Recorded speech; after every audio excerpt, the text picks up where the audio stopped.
La pauvre femme de ménage a été renvoyée pour avoir aidé une petite fille. Une semaine plus tard, le gouverneur a frappé à sa porte. Claire Martin avait 31 ans et vivait seule dans un modeste studio au dernier étage d'un immeuble ancien, au cœur de l'île. Les murs, jaunis par le temps, sentaient la cire et le silence. Chaque matin, bien avant le lever du jour, elle enfilait son manteau râpé, attachait ses cheveux châtains en un chignon rapide et quittait son appartement, balai à la main et sac en bandoulière.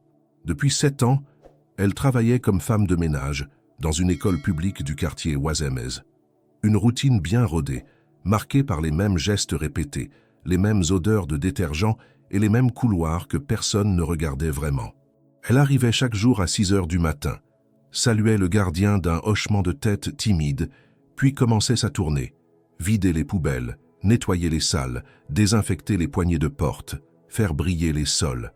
Elle connaissait par cœur les recoins de l'établissement, les carreaux fêlés qu'elle contournait habilement, les craquements du plancher dans la salle des professeurs, les mots griffonnés sur les tableaux qu'elle effaçait sans jamais les lire vraiment. Claire était discrète, presque invisible, mais profondément attentive. Elle remarquait les larmes silencieuses sur le visage d'un enfant dans un couloir, les livres oubliés sur les bancs, les chaussures usées de certains élèves. Elle ne parlait presque jamais, mais son regard disait tout. Les professeurs la saluaient poliment, sans vraiment la voir. Pour eux, elle faisait partie du décor, comme les extincteurs ou les horloges murales. Sa vie en dehors de l'école était tout aussi silencieuse. Le soir, elle rentrait dans son studio, préparait une soupe aux légumes, écoutait la radio en sourdine, puis lisait un peu avant de s'endormir. Elle n'avait pas d'amis proches, pas de famille à visiter, juste quelques voisins qu'elle croisait sans jamais s'attarder. Elle n'était ni triste ni heureuse, simplement là, présente, attentive à un monde qui ne lui prêtait pas attention. Son enfance avait été marquée par l'absence. Absence de mère, de père, de repères. Ballottée de foyer en foyer, elle avait appris à se fondre dans le décor, à ne pas déranger. Cette capacité à s'effacer était devenue sa force, mais aussi son fardeau. Elle observait la vie des autres comme on regarde un film à travers une vitre, avec tendresse et résignation. Pourtant, malgré tout, Claire possédait une sensibilité rare, une sorte de douceur brute, une bienveillance innée. Elle offrait souvent des bonbons aux enfants qu'elle croisait, glissait des messages d'encouragement dans les cartables laissés ouverts, ramassait les dessins tombés sans qu'on le lui demande. Ce n'était pas de la charité, c'était un élan naturel, presque instinctif. Il y avait en elle une mélancolie discrète, comme une chanson douce qu'on n'écoute que lorsqu'on est seul. Ses gestes étaient précis, calmes, presque chorégraphiés. Nettoyer n'était pas une corvée, mais un rituel. Elle aimait remettre de l'ordre dans le chaos, faire briller ce qui semblait oublié, redonner un peu de clarté aux lieux usés. Le monde autour d'elle allait trop vite, toujours pressé, toujours bruyant. Elle, au contraire, avançait lentement, avec constance, comme si chaque pas avait son poids, chaque geste sa raison. On la remarquait peu, sauf quand elle n'était plus là. Mais elle voyait tout. Et c'est précisément cette attention silencieuse, cette écoute du monde dans ses moindres détails qui allait un jour tout changer. Claire n'attendait rien. Elle ne cherchait ni reconnaissance, ni miracle. Elle voulait juste faire son travail avec dignité, payer son loyer à temps, peut-être sourire à un enfant de temps en temps.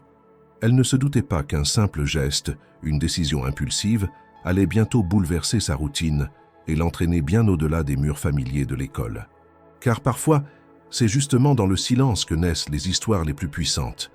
Ce jour-là, la pluie tombait sans relâche sur l'île. Les gouttes s'écrasaient sur les vitres de l'école avec une régularité presque hypnotique. Le ciel était d'un gris uniforme, épais, lourd comme un couvercle. Claire, fidèle à sa routine, passait la serpillière dans le couloir principal du rez-de-chaussée, concentrée sur son travail, malgré le martèlement constant de la pluie sur le toit. Le vacarme des enfants avait peu à peu disparu, remplacé par le silence paisible de la fin de journée scolaire. Les salles de classe étaient vides, les enseignants partis, les lumières s'éteignaient les unes après les autres. Seuls quelques employés terminèrent leur service. Alors qu'elle s'apprêtait à ranger son matériel, une sensation étrange la poussa à regarder par la fenêtre donnant sur la cour. Ce qu'elle vit la fit se figer net.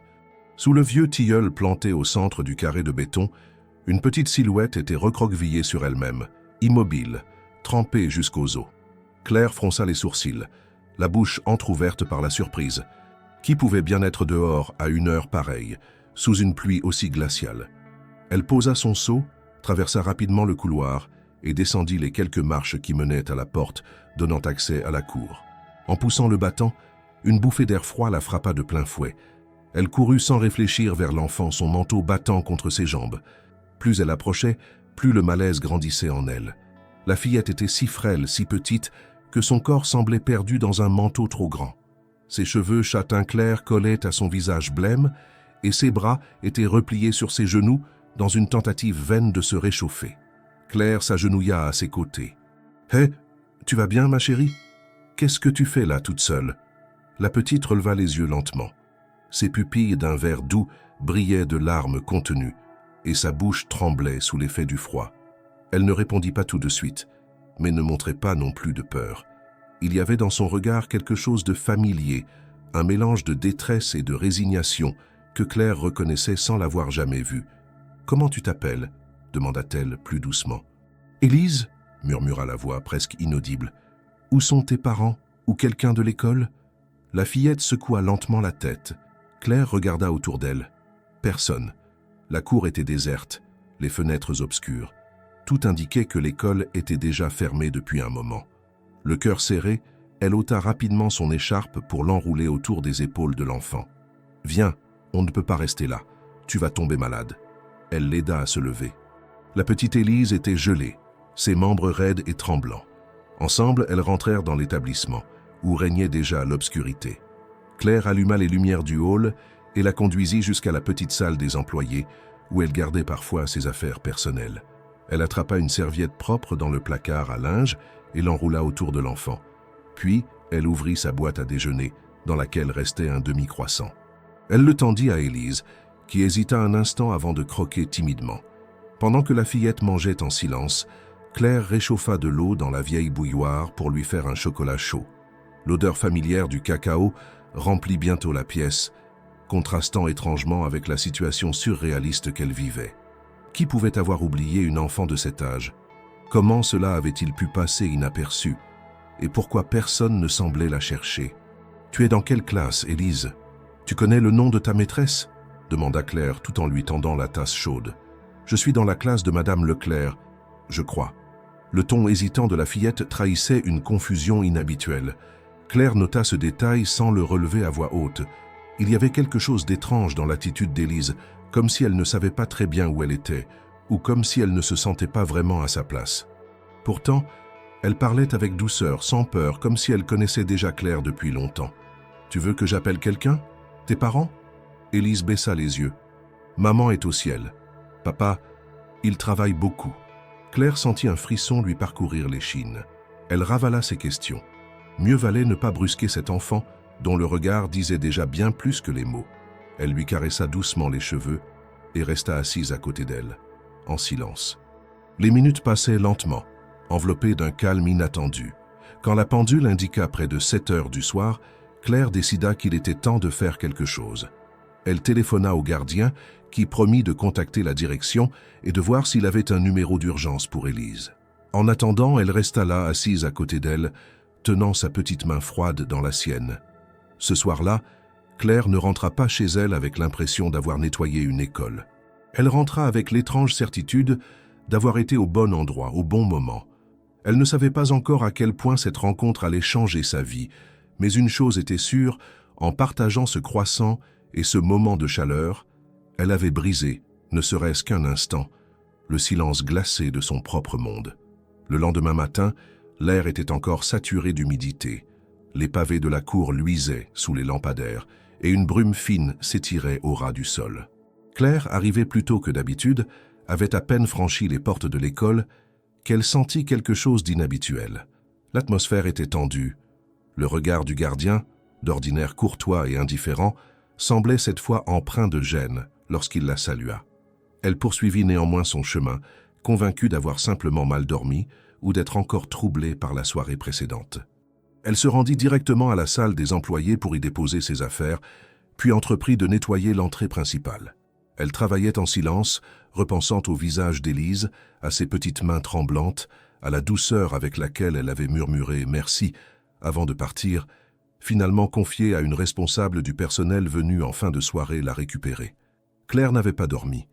Elle avait passé une grande partie de la nuit à s'interroger sur la solitude palpable de cet enfant, sur l'absence de réaction du personnel, sur l'étrange oubli qu'il avait laissé seul, sous la pluie, au milieu d'une cour vide.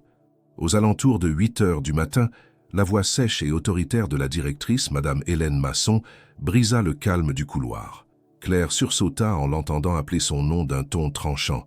« Madame Martin, dans mon bureau immédiatement, je vous prie. » Claire, le cœur battant, reposa la serpillière contre le mur et essuya ses mains sur son tablier.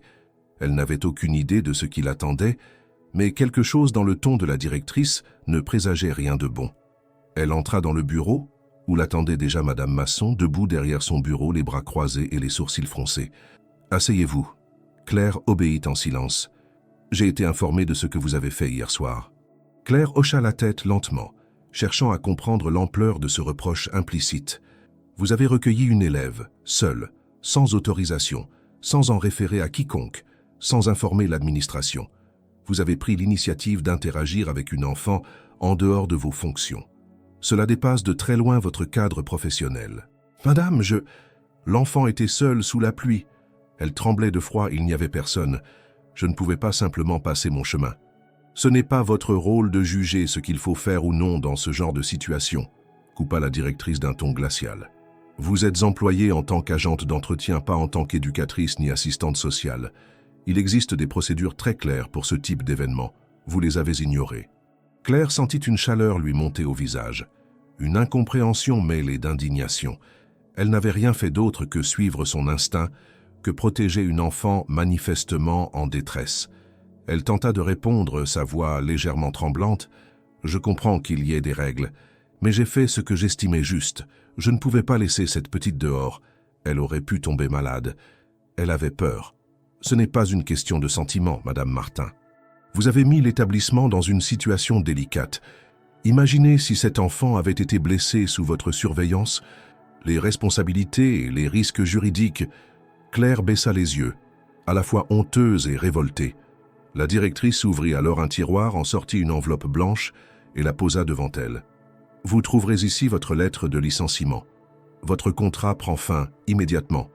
Vous êtes dispensé de préavis. » Le silence s'abattit dans le bureau.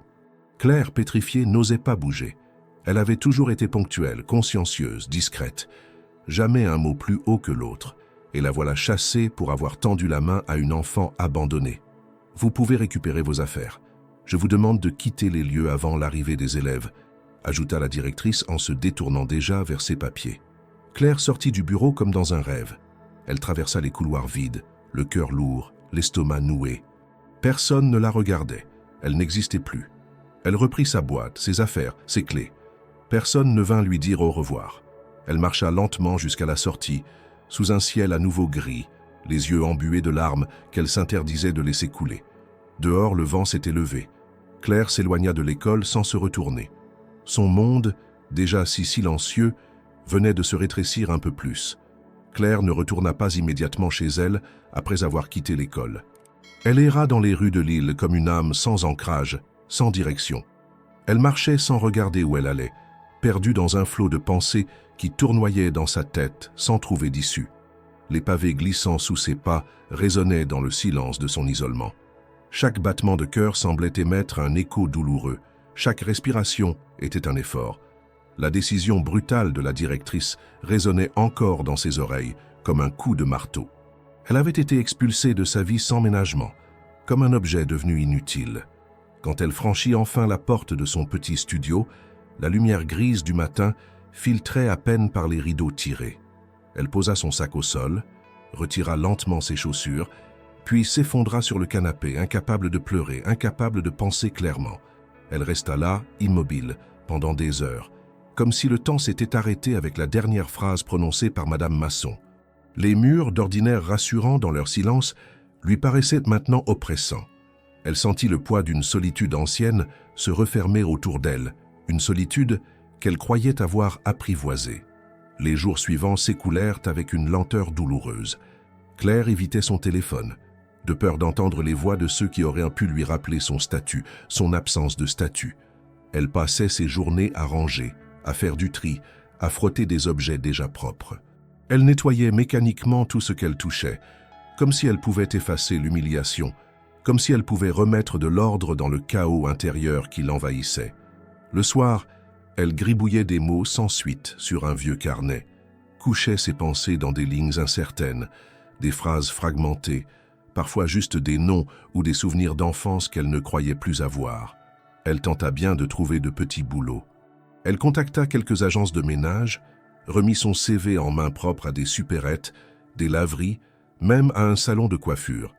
Mais les réponses se faisaient attendre ou ne venaient pas du tout. À chaque fois qu'on lui demandait pourquoi elle avait quitté son poste à l'école, elle bafouillait une explication floue, consciente que la vérité ne tiendrait pas dans une ligne de formulaire. Elle n'était pas seulement sans emploi, elle était sans reconnaissance, sans voix. Les jours se succédaient, et avec eux grandissait une forme de colère sourde, un sentiment d'injustice qui la rongeait de l'intérieur. Comment un acte de compassion avait-il pu se transformer en faute? Pourquoi personne n'avait-il pris sa défense? Élise, la petite Élise. Claire repensait souvent à elle, à ses yeux verts et à son air perdu. Elle se demandait ce qu'elle était devenue après ce soir-là. Avait-elle parlé à son père? Avait-elle été interrogée par quelqu'un? L'avait-on cru? Ou avait-elle, comme tant d'enfants silencieux, été réduite à un chiffre, à une ligne dans un rapport administratif? Un matin, alors qu'elle fouillait dans son sac à la recherche de quelques pièces pour acheter du pain, ses doigts effleurèrent un petit morceau de papier plié plusieurs fois. Intriguée, elle le sortit et le déplia lentement. Il s'agissait d'un dessin, simple, presque maladroit. Un cœur légèrement de travers, colorié au crayon rouge, et dessous, en lettres irrégulières, « Merci Claire ». Sa gorge se serra. Ce morceau de papier, qu'elle avait complètement oublié, fit remonter en elle une émotion brutale. Ce n'était pas un dessin parmi d'autres. C'était une preuve, une trace tangible que ce qu'elle avait fait avait compté pour quelqu'un. Pas pour la directrice, pas pour l'administration, mais pour une enfant. Et c'était cela qui comptait. Elle resta de longues minutes à observer ce dessin, le cœur battant, les larmes aux yeux. Puis, lentement, elle commença à repenser à des détails qui jusque-là lui avaient échappé. Élise n'avait mentionné aucun camarade de classe, aucun professeur qu'elle semblait connaître. Elle n'avait pas semblé certaine du nom de son enseignante. Et surtout, personne à l'école n'avait semblé s'alarmer de sa disparition. Il y avait eu une forme d'indifférence, une absence de panique, comme si cet enfant était là sans vraiment y être. Claire n'avait vu aucune fiche, aucune alerte, aucune réaction vive. Elle n'était plus certaine que les adultes de l'école savaient vraiment qui était Élise. Elle replongea dans ses souvenirs, analysant chaque minute de cette fin d'après-midi pluvieuse, la façon dont l'enfant l'avait regardée, comme si elle attendait quelqu'un depuis longtemps. Comme si elle avait reconnu en Claire quelque chose de familier, quelque chose de sûr. Elle se souvint alors d'une phrase qu'Élise avait prononcée « Maman est au ciel, papa travaille beaucoup ». Rien d'étonnant à première vue, mais maintenant ces mots résonnaient autrement. Ils semblaient appris, récités comme un automatisme. Cette prise de conscience n'apaisa pas Claire. Au contraire, elle la troubla davantage. Elle comprit qu'elle n'avait peut-être pas seulement été témoin d'un oubli. Il y avait autre chose, quelque chose qu'elle ne comprenait pas encore, mais qui la dérangeait profondément. Et au milieu de ce vide qui s'était emparé de sa vie, cette question devint une obsession. Qui était vraiment Élise? Pourquoi personne n'avait parlé d'elle le lendemain? Et comment une petite fille si fragile pouvait-elle passer aussi inaperçue? Claire sentit alors renaître en elle une forme de détermination. Elle n'avait plus rien à perdre. On lui avait enlevé son emploi, sa stabilité, mais pas sa capacité d'observer, de ressentir. Si le monde avait décidé de l'ignorer, alors elle irait chercher ses propres réponses.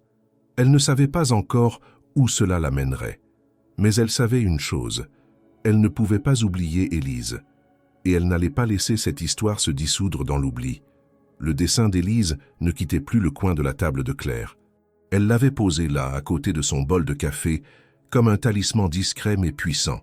Chaque matin, elle le regardait avant de commencer sa journée, désormais rythmée par des démarches infructueuses, des rendez-vous manqués et des attentes silencieuses. Ce cœur un peu tordu, ces lettres tremblantes, c'était tout ce qu'il lui restait de cet enfant dont le regard continuait de la hanter.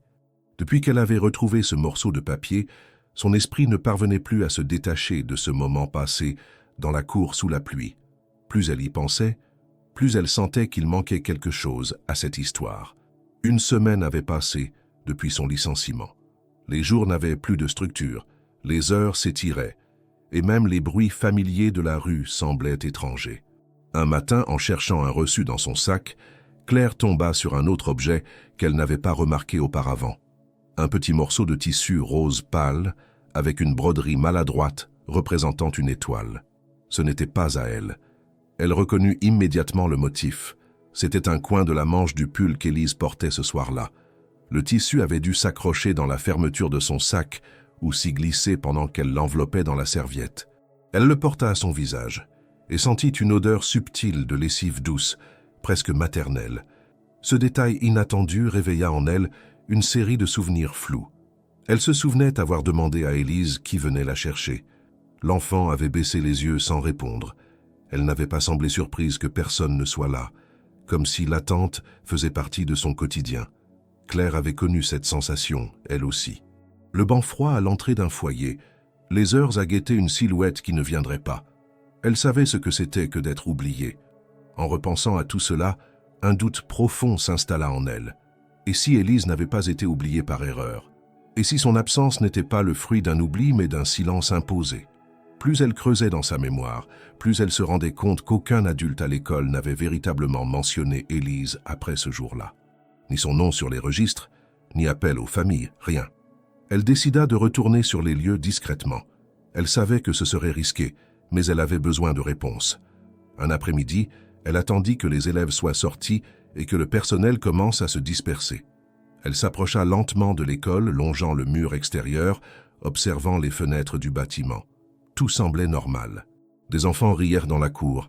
Des surveillants discutaient entre eux et au fond, la silhouette de la directrice traversait le couloir vitré, droite et inflexible. Claire resta cachée derrière un buisson, le cœur battant. Elle n'était pas venue pour provoquer un scandale. Elle voulait simplement comprendre. Le lendemain, elle se rendit à la médiathèque municipale. Elle consulta les registres scolaires accessibles au public, espérant trouver une trace du prénom Élise dans les inscriptions de l'école primaire de Oisem. Elle feuilleta les documents avec attention, ligne après ligne, classe après classe. Mais aucun nom, aucun prénom Élise n'apparaissait dans les listes récentes. Elle passa l'après-midi à élargir sa recherche à d'autres écoles du quartier. Rien. C'était comme si l'enfant n'avait jamais été inscrite nulle part. Ce vide documentaire renforça ses soupçons. Elle se rappela les mots d'Élise. « Maman est au ciel, papa travaille beaucoup », une formule simple, presque trop parfaite, comme si on l'avait apprise à l'enfant pour éviter qu'elle ne dise plus. Claire tenta de contacter une ancienne collègue de l'école, Marie, une dame de la cantine avec qui elle avait partagé quelques pauses. Elle l'appela sous prétexte de prendre de ses nouvelles, glissa la question à la fin de leur conversation. « Dis-moi, Marie, tu te souviens d'une petite fille, Élise ? Cheveux châtain clair, yeux verts, très discrète ?» Un silence suivi d'un soupir confus. « Élise ? Non. Ça me dit rien, Claire. Tu es sûre qu'elle était chez nous ? Parce que je crois pas avoir vu une enfant comme ça. » Claire remercia poliment et raccrocha. Elle resta quelques minutes à fixer son téléphone. Ce n'était pas une coïncidence. Une enfant de 6 ans, seule sous la pluie, et personne ne s'en souvenait. Personne ne l'avait mentionné. Il y avait forcément quelque chose de caché. Et plus elle y pensait, plus une angoisse sourde montait en elle. Qui avait intérêt à ce que l'on oublie Élise? Était-elle vraiment une élève? Était-elle seulement censée être là ce jour-là? Elle pensa à aller voir les services sociaux, mais elle savait qu'avec sa situation, elle serait prise pour une femme déstabilisée, en plein désarroi professionnel. Elle n'avait aucune preuve, si ce n'est un dessin et un bout de tissu. Et pourtant, elle sentait au plus profond d'elle que son intuition était juste. Élise n'était pas un hasard.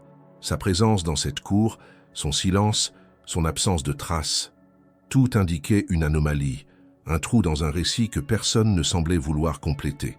Ce doute s'infiltra dans chacun de ses gestes. Elle ne parvenait plus à dormir. Ses nuits étaient peuplées de rêves confus, où elle voyait Élise l'appeler sans émettre de son, ou se perdre dans un couloir sans fin. Un matin, en ouvrant la fenêtre, elle aperçut au loin une silhouette d'enfant ressemblant à Élise marcher au bord du trottoir. Elle sortit précipitamment, pieds nus, courant dans la rue, mais la silhouette avait disparu. Elle se tenait maintenant devant son immeuble, haletante, confuse. Était-elle en train de perdre pied? Ou quelqu'un cherchait-il à lui faire croire que tout cela n'avait jamais eu lieu? Une seule chose restait intacte, sa certitude. Élise avait existé.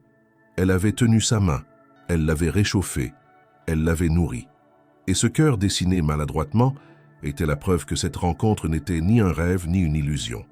Elle jura intérieurement qu'elle découvrirait la vérité, même seule, même sans moyens. Car quelque part, une enfant attendait peut-être encore qu'on la voie, qu'on l'écoute, qu'on la reconnaisse. Un matin clair et frais, Claire se réveilla avec un sentiment étrange, une tension sourde qui parcourait l'air, comme si quelque chose allait changer. Elle s'étira, posa les pieds nus sur le parquet froid de son studio, puis s'agenouilla devant la petite table où reposait le dessin déchirant d'Élise et le morceau de tissu rose. Une détermination nouvelle l'envahit. Elle savait maintenant que sa quête avançait, que la vérité n'était plus seulement un rêve lointain, mais un objectif qu'elle atteindrait coûte que coûte. Pourtant, elle n'imaginait pas que le changement viendrait de l'extérieur. À 8h30, un coup sec retentit à sa porte. Elle sursauta, posa le foulard qu'elle s'apprêtait à enfiler et se dirigea vers l'entrée, le cœur battant. Elle l'ouvrit doucement. Un homme se tenait là, immobile, comme s'il attendait, calculant le moment exact. Il portait un costume gris, parfaitement ajusté, la cravate légèrement dénouée et les yeux voilés d'une neutralité polie. Ses mains étaient gantées de cuir noir. Il ne salua pas immédiatement. Il se contenta de la regarder, d'un regard posé, analysant la scène. « Madame Claire Martin ?» demanda-t-il lentement, sa voix neutre. Elle acquiesça sans un mot. Elle sentit ses doigts se resserrer autour du cadre de la porte. Cet homme ne parlait pas comme un inconnu. Il émettait une présence discrète, mais nette, qui lui rappela les agents de sécurité qu'elle avait parfois vus à la télévision officielle. Il s'inclina légèrement et tendit une enveloppe blanche, scellée, sans la marque d'une entreprise privée ni d'un service postal.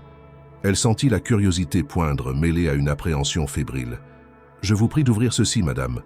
C'est de la plus haute importance. » Le ton était mesuré, mais l'intention était claire. Il ne s'agissait pas d'un prospectus ou d'un courrier irrelevant. Claire empocha l'enveloppe, la fit glisser à l'intérieur, referma doucement la porte et l'observa qui s'éloignait, disparaissant dans la rue silencieuse. Il ne s'était pas retourné. Elle attendit qu'il disparaisse pour aller s'installer sur son canapé. Elle prit une profonde inspiration, trembla légèrement, puis ouvrit le courrier. À l'intérieur, un papier fin presque chambranlant portait un sceau officiel.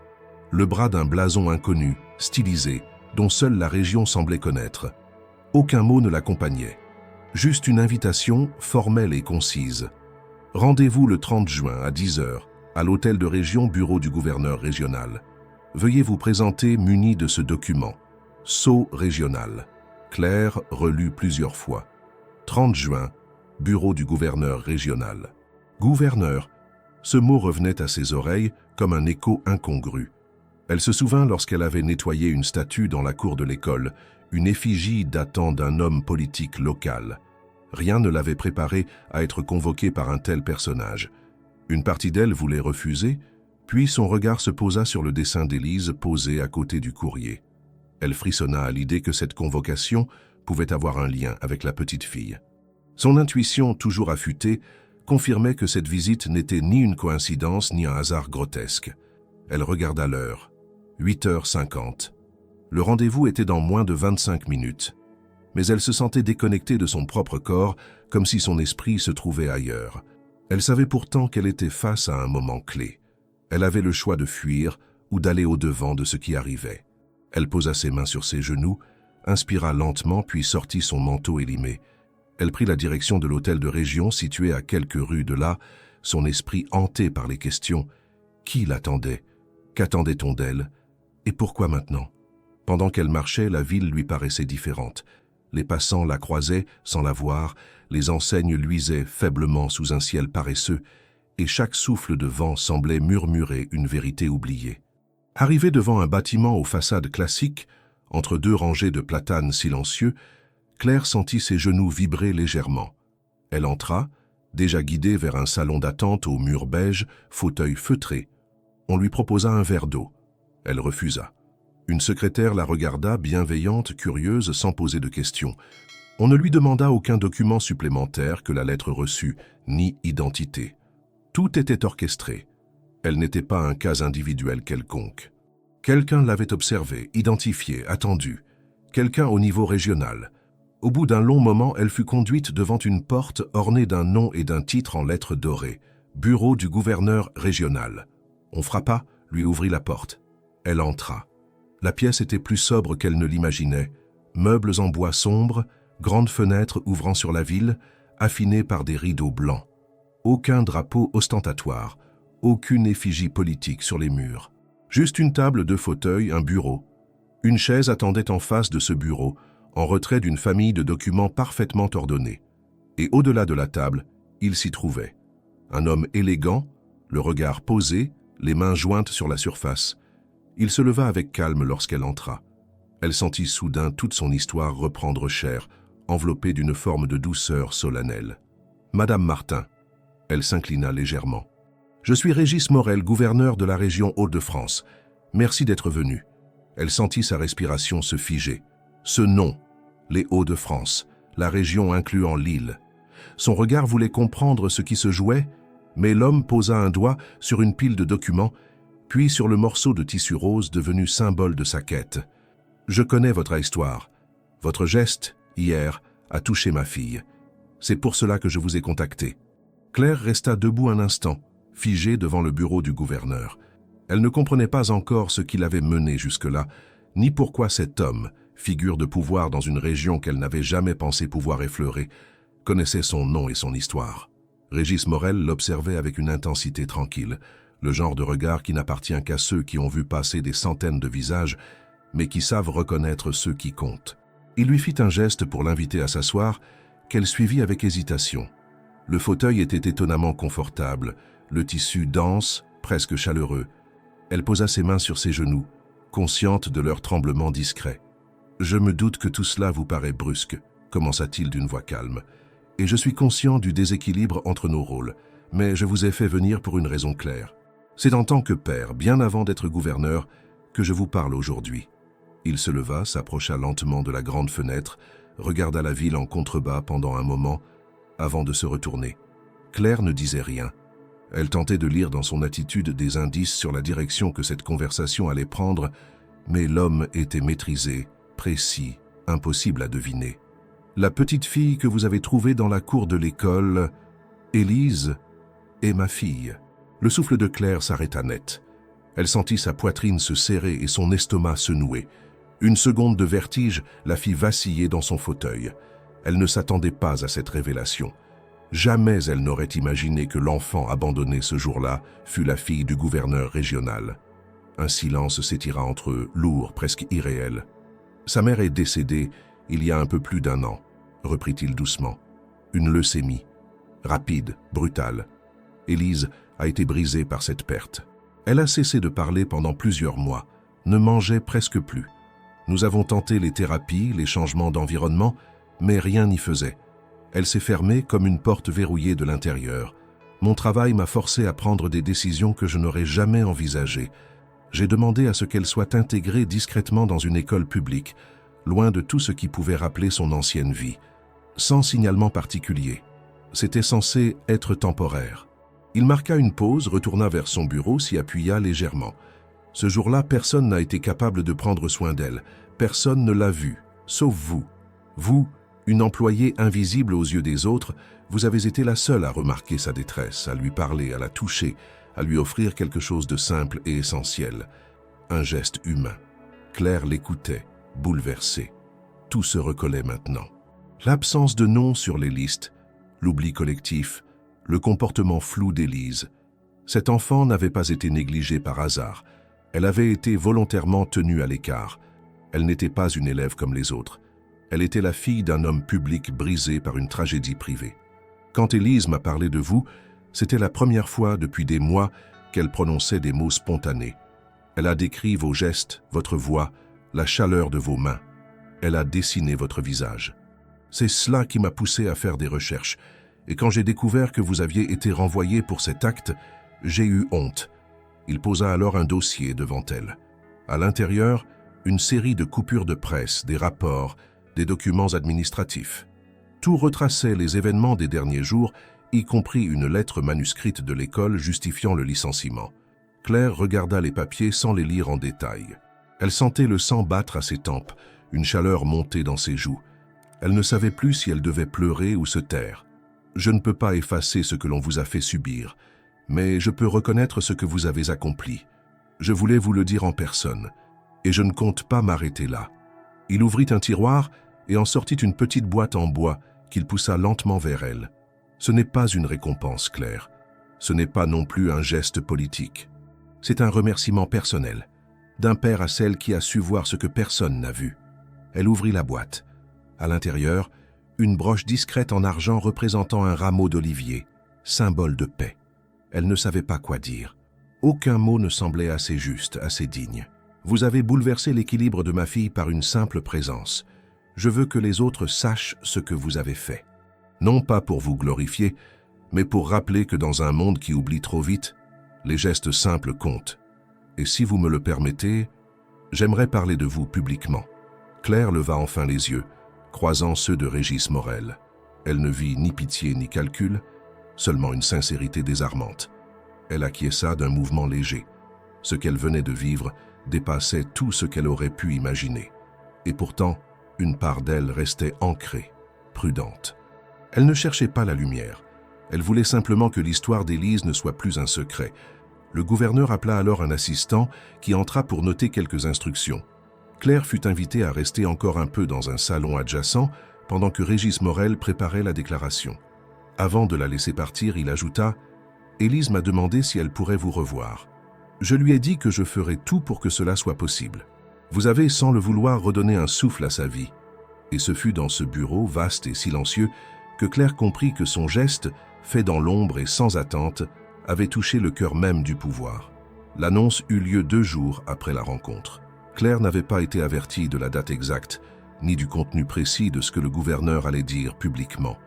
Elle n'avait pas été conviée à l'événement, ce qui, au fond, la soulageait.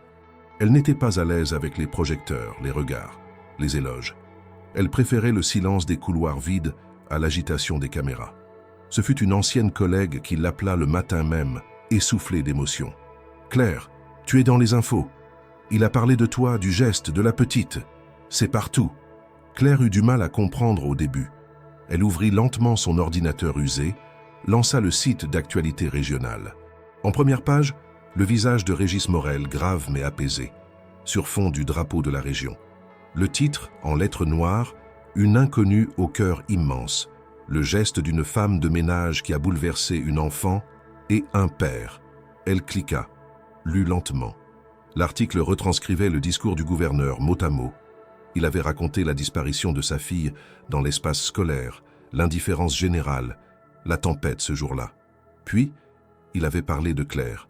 Il n'avait pas prononcé son nom de famille à sa demande, mais avait évoqué son métier, sa discrétion, sa gentillesse. Il avait dit « Elle n'a pas vu une élève négligée, elle a vu une enfant en détresse, et elle a fait ce que bien peu font dans ce monde trop pressé, elle a tendu la main. » Le reste de l'article détaillait l'émotion dans la salle, les journalistes émus, les applaudissements spontanés. Il mentionnait la broche, le dessin d'Élise, l'importance de redonner un visage à l'empathie. Claire, en lisant, sentit un mélange de chaleur et de vertige. Elle ne savait pas comment absorber ce qui était en train de se produire. Elle avait agi par instinct, sans réfléchir. Et voilà que son geste, si petit dans sa mémoire, devenait un symbole aux yeux du public. Les jours suivants furent d'un tourbillon qu'elle n'aurait jamais imaginé. Les journalistes commencèrent à frapper à sa porte, à laisser des lettres, à glisser des cartes dans sa boîte aux lettres. Certains voulaient une interview, d'autres un portrait. Elle refusa toutes les sollicitations. Elle ne voulait pas que son histoire soit réduite à un récit déformé. Elle ne voulait pas que l'on mette des mots dans sa bouche, ni qu'on l'utilise pour illustrer un discours politique. Elle voulait simplement que l'on se souvienne d'Élise. Mais les réseaux sociaux, eux, ne se contentèrent pas de silence. Les publications se multipliaient. Certains racontaient l'histoire avec émotion, d'autres la déformaient à leur convenance. Il y avait des messages de soutien, de colère contre l'école, des pétitions pour qu'elle soit réintégrée. Des mères de famille de tout le pays partageaient leurs propres expériences d'enfants oubliés, isolés. Des enseignants témoignaient, certains avec culpabilité, d'autres avec solidarité. Claire lisait tout cela avec un détachement qu'elle ne se connaissait pas. Ce n'était pas qu'elle était insensible. Au contraire, elle était bouleversée, mais cette vague soudaine d'attention la laissait dans un état d'étrangeté profonde. Elle était la même femme dans le même studio. Rien n'avait changé et pourtant tout avait basculé. Un après-midi, alors qu'elle revenait du marché, une jeune femme l'aborda timidement dans la rue. « Pardon, vous êtes Claire ?» Celle de l'histoire de la petite fille. Claire acquiesça en silence, déjà prête à s'éclipser. « Je voulais juste vous dire merci. J'ai un fils qui a été longtemps invisible à l'école. Ce que vous avez fait, ça m'a rappelé qu'il y a encore des gens qui regardent vraiment les enfants. » Puis la femme s'éloigna. Claire resta là, figée, la main encore sur son sac de provisions. Cette phrase, simple et directe, la toucha plus que tous les articles publiés. Elle se rendit compte que ce qu'elle avait fait résonnait au-delà d'elle-même. Cela ouvrait des portes. Cela rappelait aux gens ce qu'ils avaient oublié, qu'un geste, même modeste, pouvait briser le mur de l'indifférence. Quelques jours plus tard, elle reçut une lettre manuscrite, cette fois sans en-tête ni signature, déposée discrètement dans sa boîte. Une écriture tremblante, presque enfantine, y avait tracé « Je vous ai vu, moi aussi. Merci d'avoir montré que nous comptons. » Aucune indication sur l'expéditeur. Elle garda cette lettre près du dessin d'Élise. 2 morceaux d'enfance, 2 preuves que les regards existent, même silencieux. Mais tout cela eut aussi des conséquences inattendues.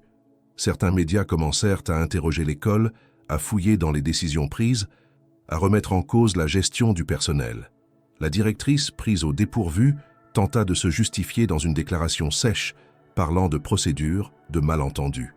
Mais l'opinion publique ne voulait plus entendre de règles, de formulaires. Elle voulait comprendre comment un acte d'humanité pouvait encore être puni. Claire, elle, ne voulait pas de vengeance. Elle observait tout cela avec une distance protectrice. Elle ne souhaitait pas que sa compassion devienne une arme, mais une conviction s'installait en elle, jour après jour. Elle ne pouvait plus retourner à l'ombre, pas après cela.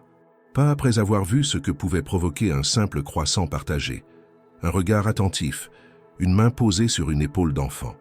Et même si elle ne savait pas encore ce que l'avenir lui réservait, elle sentait, confusément, que quelque chose s'était mis en marche, quelque chose qu'elle ne pourrait plus arrêter, parce que l'empathie, une fois révélée au monde, ne pouvait plus être ignorée, parce que le silence, une fois brisé, appelait à être entendu. Et parce qu'Élise, quelque part, continuait de dessiner des cœurs tordus pour rappeler à ceux qui oublient que chaque geste compte. Alors que l'histoire de Claire se propageait dans tout le pays, les réactions ne cessèrent de croître en intensité. Chaque jour, de nouvelles publications, de nouvelles discussions, des plateaux télévisés où des chroniqueurs débattaient de l'importance de son geste. Des éditoriaux louaient son humanité. Certains y voyaient une leçon pour l'administration, d'autres, une allégorie moderne sur l'invisibilité sociale. Claire, quant à elle, restait à l'écart de cette effervescence. Elle refusait les appels des médias, déclinait les invitations au débat. Son téléphone vibrait sans cesse, mais elle répondait rarement. Elle n'avait pas agi pour être entendue. Elle avait simplement vu une enfant qui avait besoin d'aide. Mais cette notoriété soudaine attira aussi un autre type d'attention. Une journaliste indépendante, Maude Leclerc, spécialisée dans les enquêtes sociales, s'intéressa à Claire au-delà de son geste. Elle ne cherchait pas le sensationnalisme, mais la profondeur. Elle voulait comprendre qui était cette femme que tout le monde encensait, mais que personne ne connaissait vraiment. Elle entreprit un travail discret, méthodique. Ce qu'elle découvrit ne tarda pas à apparaître dans un article bouleversant publié en ligne intitulé « Claire Martin, la voix douce de celle qu'on n'a jamais écoutée ». L'article fut un choc pour ceux qui le lurent. Il racontait, sans pathos mais avec précision, l'histoire que Claire n'avait jamais osé raconter. Née à Douai, abandonnée à la naissance dans un hôpital, sans mots, sans identité. Elle avait grandi dans différents foyers d'accueil, passant d'une famille d'accueil à l'autre, parfois bien traitée, parfois ignorée. Elle avait appris très tôt à ne pas faire de bruit, à se faire oublier, à ne pas déranger. L'école n'avait jamais été un refuge, mais un passage obligé, un lieu de jugement silencieux. À l'âge de 16 ans, elle avait fui un foyer où elle se sentait étouffée et s'était débrouillée seule. Elle avait travaillé dans des hôtels, des restaurants, toujours dans l'ombre, avant de trouver un poste stable à l'école de Lille, où elle avait passé les 7 dernières années. Le récit était étayé par des témoignages de quelques éducateurs, de collègues, d'anciens responsables de foyer. Tous parlaient d'elle avec admiration, parfois avec remords. L'un d'eux, un ancien directeur de centre, disait « Claire ne se plaignait jamais. Elle était d'une douceur absolue. Mais je crois que nous n'avons jamais vraiment su voir la force qu'elle avait en elle. » Cet article provoqua une deuxième vague d'émotions publiques. Les messages de soutien se multiplièrent. Des associations de protection de l'enfance, des travailleurs sociaux, des éducateurs s'en emparèrent. On parlait désormais de Claire non seulement comme celle qui avait sauvé une enfant, mais comme celle qui, elle-même, avait été une enfant oubliée. Elle incarnait un double combat, celui de l'adulte bienveillant et celui de l'enfant résilient. Claire lut l'article seule, dans son studio silencieux, les volets entr'ouverts laissant filtrer la lumière de fin d'après-midi. Elle tremblait légèrement. Elle n'avait jamais parlé de cette partie de sa vie, pas par honte mais par habitude. Le passé était un poids qu'elle portait discrètement, sans se plaindre. Voir tout cela exposé, même avec respect, était une forme de mise à nu qui la troublait profondément. Elle passa la nuit à repenser à tous les visages, aux chambres partagées, aux lettres jamais reçues, aux anniversaires oubliés, et à ce qu'elle était devenue malgré tout cela. Elle se rendit compte que pour la première fois, elle était reconnue non pas pour ce qu'elle faisait, mais pour ce qu'elle était. Sa vie entière, faite de silence, de retenue, de gestes discrets, était désormais une lumière pour d'autres. Des jeunes femmes l'écrivaient pour lui dire qu'elle s'était reconnue en elle. Des éducateurs la citaient comme exemple dans leurs conférences. Une lettre anonyme, écrite à la main, lui disait simplement « Tu as survécu pour nous tous ». Ce passé qui l'avait toujours accompagné dans l'ombre devenait soudain une vérité utile, un chemin pour d'autres. Et cela lui donnait une étrange force. Elle, qui avait toujours vécu dans le retrait, comprenait qu'il était peut-être temps de se tenir droite, de ne plus s'excuser d'exister.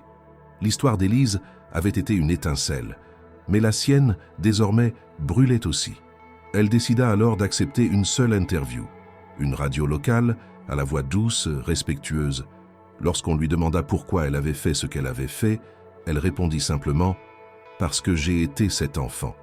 Parce que je sais ce que ça fait de ne pas être vue. » Ce fut tout, mais ce fut suffisant pour que son récit continue de toucher ceux qui avaient oublié de regarder autour d'eux. Et pendant que la France découvrait peu à peu les strates de sa vie, Claire, elle, restait dans la même pièce, à côté du même dessin d'enfant, les yeux ouverts sur un monde qui, pour la première fois, lui ouvrait une fenêtre. Le matin était calme, presque figé dans un silence inhabituel. Claire était assise à sa table, le regard perdu entre les traits du dessin d'Élise et les lettres qu'elle avait reçues ces derniers jours. Des mots de gratitude, des récits anonymes d'enfance douloureuse, des témoignages de mères, d'instituteurs, de jeunes travailleurs sociaux qui voyaient en elle une figure de repère, un miroir humain dans lequel ils retrouvaient le sens de leur vocation. Pourtant, malgré toute cette attention, elle restait elle-même, la femme qui balaye, qui écoute, qui regarde en silence. Rien de tout cela n'avait changé son essence, et elle s'accrochait à cette humilité comme à un fil de fer tendu entre deux mondes. Ce jour-là, elle reçut un appel inattendu. La secrétaire du cabinet du gouverneur souhaitait la voir de toute urgence. Elle hésita. Elle pensait que tout avait été dit, qu'il s'était quitté avec gratitude et reconnaissance. Pourtant, quelque chose dans le ton de la voix la poussa à accepter. Quelques heures plus tard, elle entrait à nouveau dans le bâtiment régional, cette fois plus assurée, bien que toujours réservée. Régis Morel l'attendait dans son bureau, debout, les bras croisés, visiblement nerveux. Il la salua chaleureusement, puis l'invita à s'asseoir. Il alla droit au but, sans détour. « Claire, je vais être très direct. Ce que vous avez déclenché dépasse de loin l'émotion médiatique. Nous avons reçu des centaines de messages, de lettres, de propositions. Il y a un élan qu'il serait criminel de laisser se dissiper. Et dans ce contexte, j'ai une proposition à vous faire. » Claire fronça légèrement les sourcils. Elle n'avait pas l'habitude que le monde lui tende la main. Elle se méfiait non pas par défiance, mais par expérience. Trop souvent, les belles promesses n'étaient que des mots. mais elle écouta. Le Conseil régional, en lien avec plusieurs institutions de protection de l'enfance, souhaite créer un centre d'accueil pilote pour enfants en situation de vulnérabilité. Un lieu où ils pourraient être écoutés, suivis, protégés. Pas seulement avec des protocoles, mais avec de l'humanité. Votre histoire, votre parcours, votre regard en font la personne idéale pour diriger ce projet. Claire eut un instant de vertige. Elle ouvrit la bouche, puis la referma. Elle n'avait jamais dirigé quoi que ce soit. Elle avait à peine osé se faire entendre. Elle n'était ni psychologue, ni éducatrice diplômée, ni cadre administratif. Elle était une femme de ménage, une femme de silence et de gestes simples. Elle murmura, presque confuse, « Je n'ai pas les compétences. Je ne suis pas qualifiée. » Régis leva doucement la main. « Justement, nous avons des spécialistes, des professionnels que vous pourrez choisir. Ce n'est pas un poste technique. C'est un rôle de regard, d'impulsion, d'incarnation. Les enfants, Claire, vous les comprenez mieux que personne. Pas parce que vous les étudiez, parce que vous avez été eux. » Elle sentit sa gorge se nouer. Ce qu'il lui proposait n'était pas seulement un emploi. C'était un basculement de son existence, un passage de l'ombre à la lumière, une mise en jeu de sa pudeur, de sa tranquillité, de son univers intérieur. Elle pensa à sa vie d'avant, à la régularité presque monastique de ses journées, aux gestes familiers qu'elle répétait comme une prière. Accepter, c'était aussi perdre cette stabilité. C'était se rendre visible, exposé, fragile. « Je vais devoir y réfléchir, souffla-t-elle. « Bien sûr, répondit-il avec calme, mais sachez que vous ne serez pas seul. Nous mettrons les moyens. Vous serez entourés. Et surtout, vous ne devez rien à personne. Ce centre, s'il voit le jour, ce sera parce qu'une femme a tendu la main à une enfant. Et ce geste mérite de devenir une fondation. » Claire sortit du bureau bouleversée. Elle marcha longtemps dans les rues, sans but. Elle traversa les places, les marchés, les boulevards familiers. Elle observa les visages autour d'elle. Certains la reconnaissaient, lui lançaient des regards complices, d'autres l'ignoraient totalement. Elle se sentait partagée entre deux mondes, celui d'avant, silencieux et discret, et celui qui s'ouvrait devant elle, vaste, incertain, exigeant. La nuit, elle ne dormit pas. Elle relut les lettres. Elle ouvrit un vieux carnet où elle écrivait parfois. Elle nota simplement une phrase. « Et si c'était à mon tour de tendre la main à ceux que personne ne voit ?» Ce fut comme un déclic. Le lendemain, elle retourna voir Régis Morel. Elle entra dans son bureau, les yeux clairs, la voix posée. « J'accepte. » Il ne dit rien pendant un instant, puis hocha la tête, visiblement ému.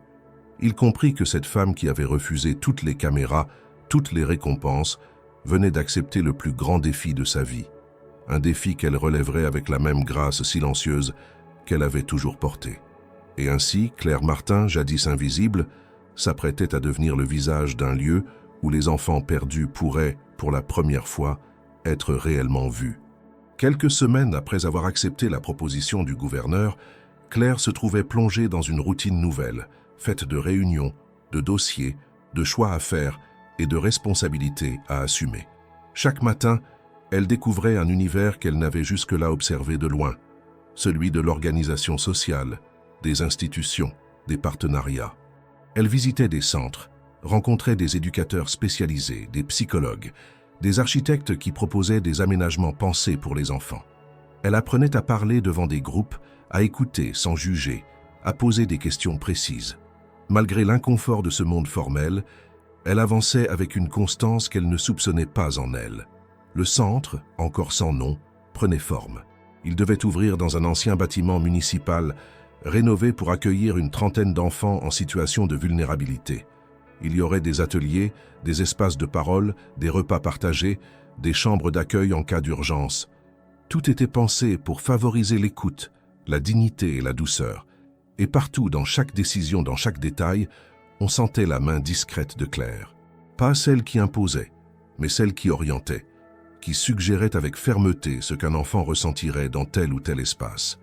C'est au cours de l'une de ses visites préparatoires qu'elle dut retourner dans un lieu qu'elle croyait ne plus jamais revoir, l'école où tout avait commencé. Le bâtiment avait été sélectionné pour participer à un projet pilote de partenariat avec le futur centre afin d'identifier précocement les élèves en difficulté. Claire savait que ce jour viendrait. Elle s'y était préparée.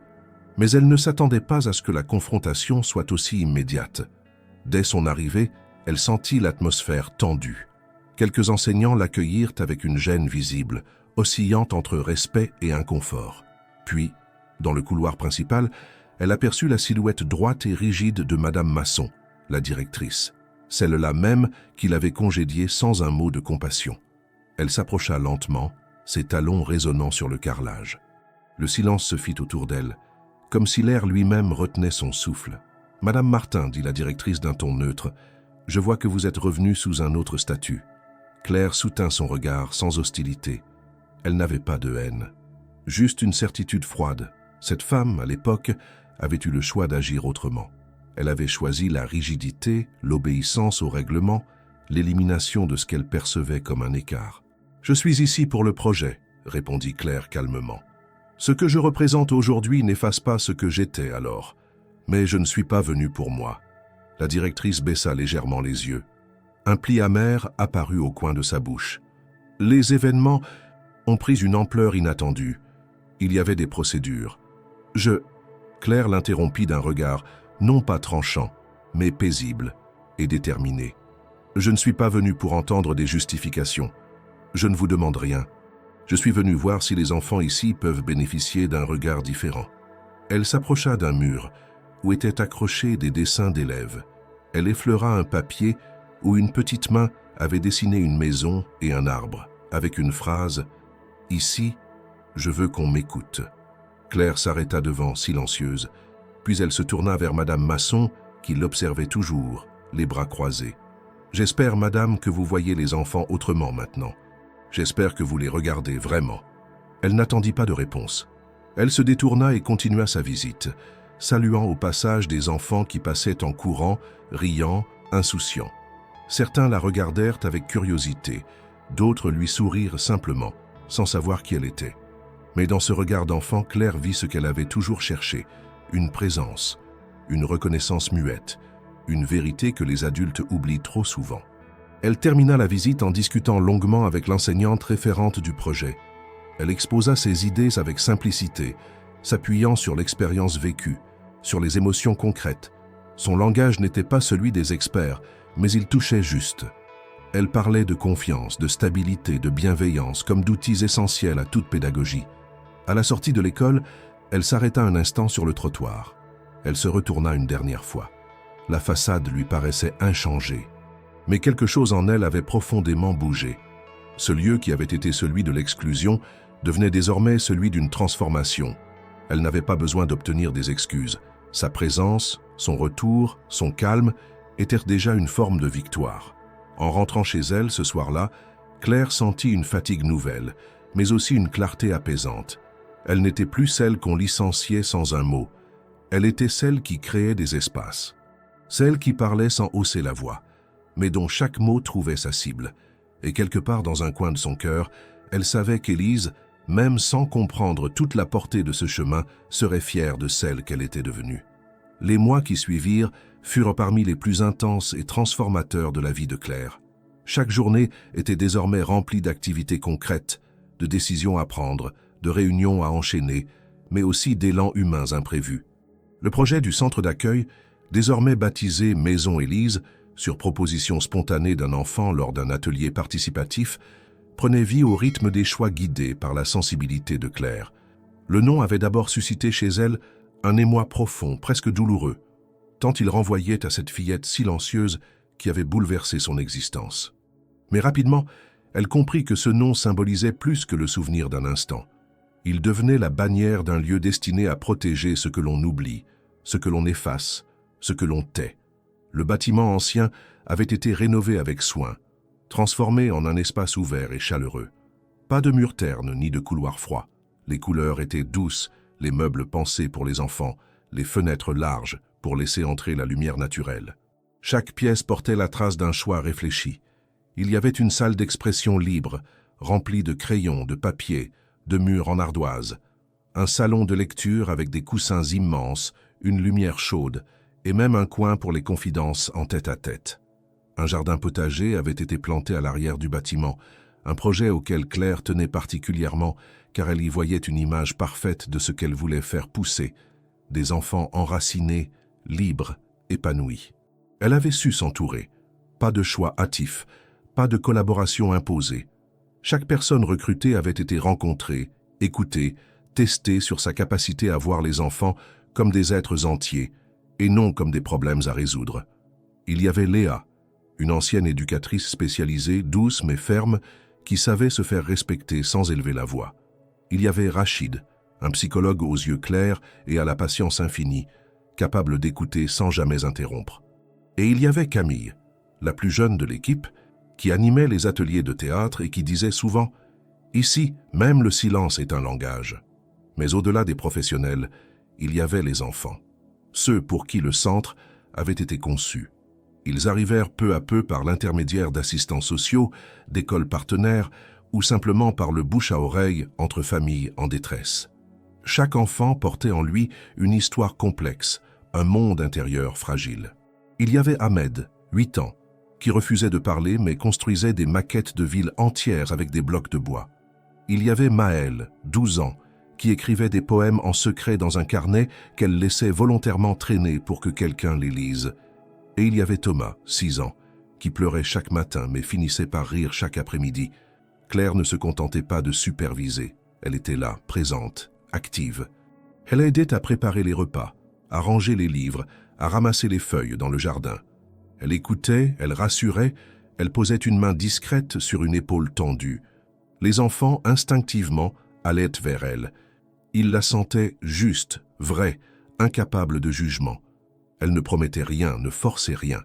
Elle offrait un espace, un regard, une stabilité. Et c'était souvent tout ce dont ils avaient besoin. Elle ne parlait que rarement d'Élise. Mais certains soirs, quand le centre était vide et silencieux, elle restait seule dans la salle commune, fixant le dessin encadré qu'elle avait accroché au mur. Celui avec le cœur rouge un peu de travers et l'inscription « Merci Claire ». Elle se demandait ce que la petite devenait. Régis Morel lui avait promis qu'elle pourrait la revoir, mais pour le moment, il avait demandé du temps. Claire respectait cela. Elle savait que certains liens devaient se reconstruire à leur rythme. Et puis, d'une certaine manière, Élise était partout ici. Elle habitait les gestes de Claire, ses choix, sa tendresse. Un mercredi après-midi, alors qu'elle arrosait les premières tomates du jardin, Claire vit une silhouette familière passer la grille. C'était Élise, marchant lentement à côté de son père. La petite tenait dans ses bras une peluche un peu abîmée. Elle s'arrêta, regarda le bâtiment, puis tourna les yeux vers Claire.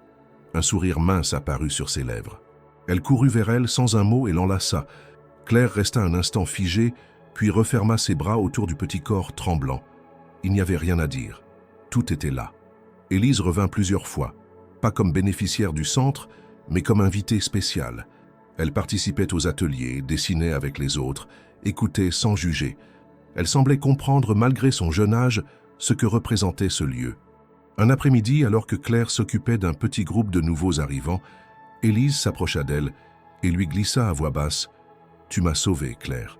Maintenant, tu sauves d'autres enfants. » Claire ne répondit pas. Elle savait que les mots, parfois, étaient en de trop. Mais cette phrase resta en elle comme une pierre précieuse. Elle la porta dans les jours plus difficiles, ceux où les histoires étaient trop lourdes, les douleurs trop vives. Elle se rappelait alors pourquoi elle avait dit oui, pourquoi elle s'était levée, pourquoi elle avait osé franchir la frontière entre l'ombre et la lumière. La maison Élise n'était pas un miracle. Ce n'était pas un lieu où tout s'arrangeait en un clin d'œil, mais c'était un refuge, un espace de transition, de réparation. Un lieu où les enfants apprenaient qu'ils avaient le droit d'exister autrement qu'en silence. Et pour Claire, chaque rire, chaque confidence, chaque geste de confiance était une victoire, une brique dans ce nouveau but qu'elle avait construit avec ses mains, sa mémoire, et tout ce qu'elle avait gardé enfoui si longtemps. Le jour de l'inauguration officielle de la maison Élise arriva sous un ciel clair et doux, comme si le climat lui-même s'était accordé à la solennité apaisée de l'événement.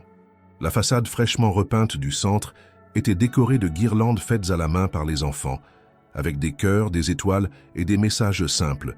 Ici, on écoute. Merci pour l'accueil. Je suis en sécurité. La cour intérieure était remplie de rires, de voix d'adultes bienveillants, de journalistes discrets, d'éducateurs, de parents, de bénévoles. Et au centre de cette agitation douce, Claire avançait lentement, comme dans un rêve éveillé. Elle portait une robe bleue marine simple, ses cheveux retenus par une pince qu'Élise lui avait offerte quelques semaines plus tôt.